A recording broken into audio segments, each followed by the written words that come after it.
Okay, so you got the guy with the 8-footer, right? Or the 6 or the 4.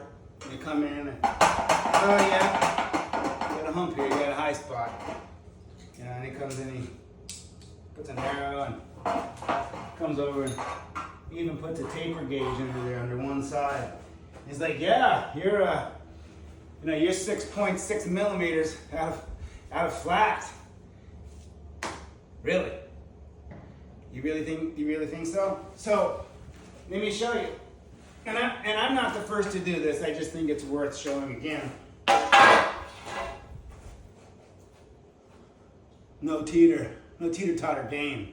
See, 10-footer really shows that it's actually a low spot. It's actually a low spot.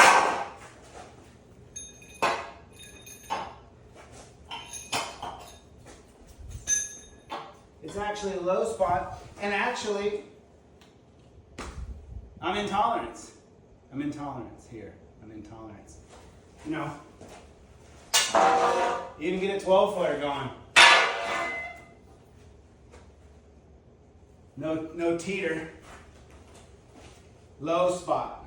Okay? So when you guys are out there playing your 4-foot teeter game and you throw the taper gauges on the sides, or you're measuring and you're playing the 6-foot game or even the 8-foot game, realize that it could just be a high spot or a hump and you're teetering it, and you really got to have that 10-foot span or even 12 to really see what's going on.